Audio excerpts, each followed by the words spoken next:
The Encyclopedic Glossary of the Second Apocalypse. Written by R. Scott Bakker. Section D.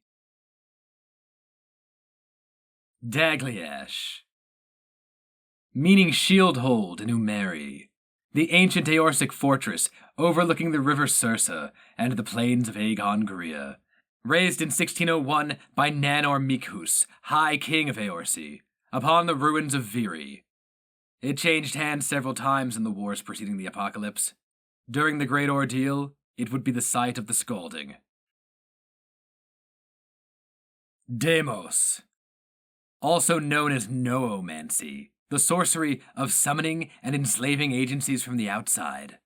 Demotic cants involve exploitation of the expressionless nature of the soul, the fact that all souls occupy the identical space.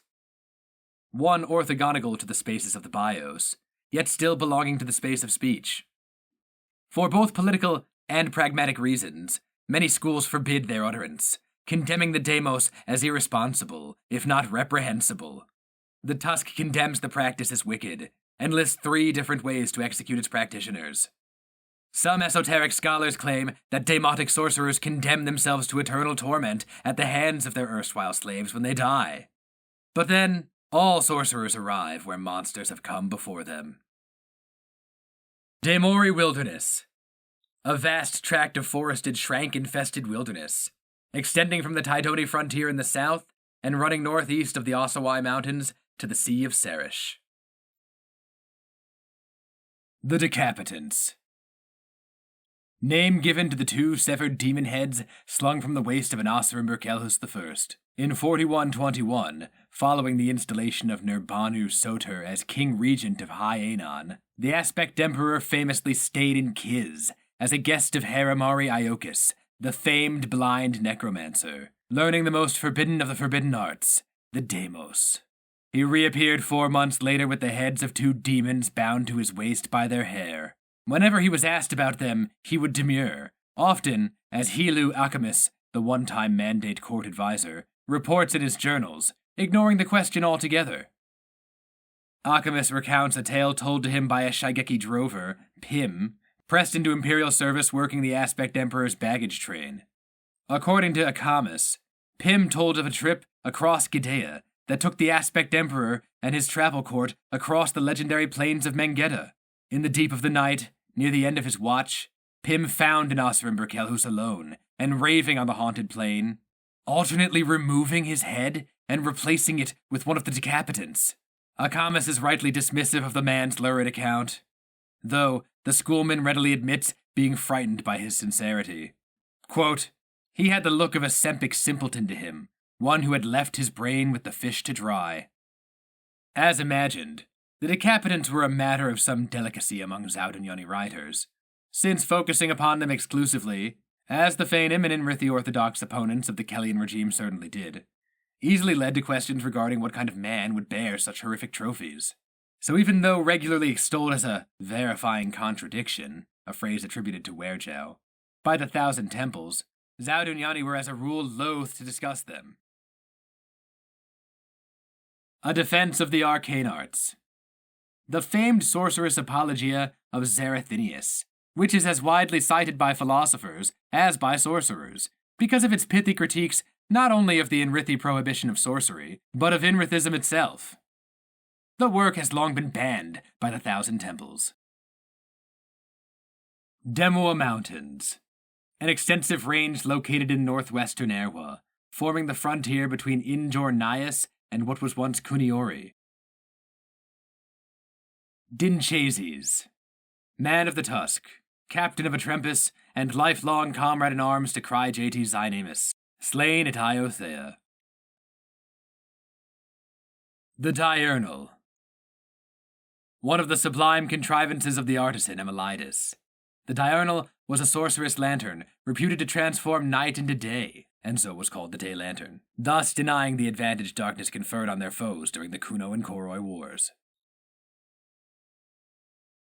The dolour, the complex of afflictions that eventually overcome all non-men, who are then called erratic, as opposed to intact. The dolour is often called the second curse of the inoculation, the first being, of course, the womb plague, insofar as it follows as a direct consequence of the immortality the non-men gained via the inoculation. The problem is that souls simply cannot remember indefinitely. There is a limit, necessitating that something be forgotten to remember at a certain point. What renders this problem tragic is the way memories of trauma and shame find themselves chiseled, as opposed to simply inked, into the non-man's soul. This means that the longer a non-man lives, the more their soul becomes a repository of anguish and pain. The dolour proper is thought to happen when only painful experiences remain, robbing the sufferer of the ability to remember anything beyond several heartbeats, lest that memory be tragic. This has the effect of rendering them incompetent, though in a surprisingly diverse set of ways. Far and away, the bulk of the erratic become progressively more loath to depart places familiar, or once familiar. The non-man madness for graven image and statutory is often attributed to the dolour, the hope that externalizing memory would preserve them. But a substantial proportion have been known to forget home, to travel far and wide, seeking out the kinds of tragic encounters that will reactivate their memory, render them nearly whole, if only for a brief span. These are the souls that populate mannish history, mad and tragic figures such as Sujaranin, Incariol, Kinialgin, and many others. Many think these wayward erratics are in sooth suicides.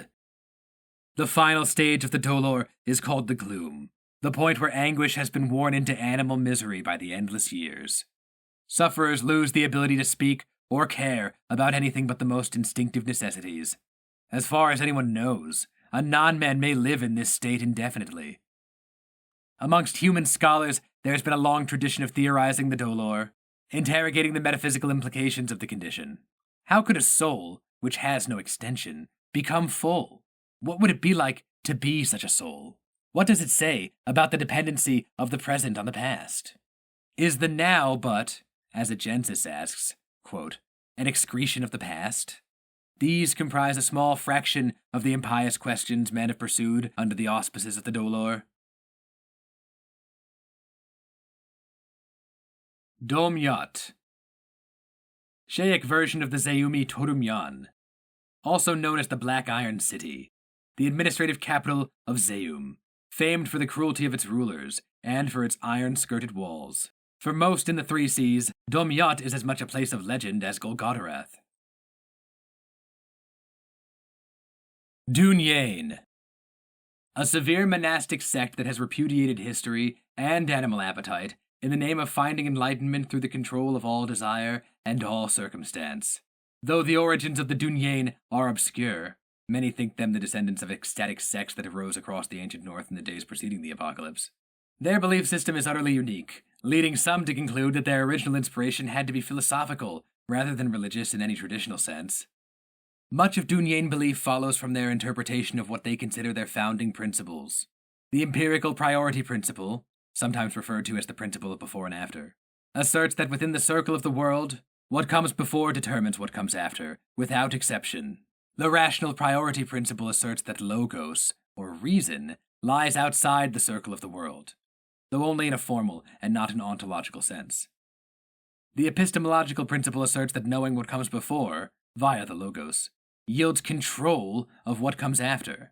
Given the priority principle, it follows that thought, which falls within the circuit of before and after, is also determined by what comes before. The Dûnyain therefore believe the will to be illusory, an artifact of the soul's inability to perceive what comes before it. The soul in the Dûnyain worldview is part of the world, and therefore is as much driven by prior events as anything else. This stands in stark contrast to the dominant streams of Three Seas in ancient North thought, where the soul is taken to be, in Dinchases' words, that which precedes everything. In other words, men do not possess self-moving souls. Far from a given, such a soul is an accomplishment for the Dûnyain. All souls, they claim, possess conatus, the natural striving to be self-moving, to escape the circle of before and after. They naturally seek to know the world about them, and so climb out of the circle. But a host of factors make outright escape impossible. The soul men are born with is too obtuse and clouded by animal passions to be anything other than a slave of what comes before. The whole point of the Dûnyain ethos is to overcome these limitations, and so become a self-moving soul, to attain what they call the absolute, or the unconditioned soul. But unlike those exotic Nilnemeshi sects devoted to various other forms of enlightenment, the Dûnyain are not so naive as to think this can be attained within the course of a single lifetime. They think of this rather as a multi-generational process. Quite early on, they recognized that the instrument itself, the soul, was flawed, so they instituted a program of selective breeding for intellect and dispassion. In a sense, the entire sect became a kind of experiment, isolated from the world to maintain control, with each prior generation training the next to the limit of their capabilities. The idea being that over the millennia, they would produce souls that could climb further and further from the circle of before and after. The hope was that eventually they would produce a soul utterly transparent to Logos, a soul capable of apprehending all the darknesses that come before. Dûnyainic. The language of the Dûnyain, which remains very close to the original Dameöri from which it is derived.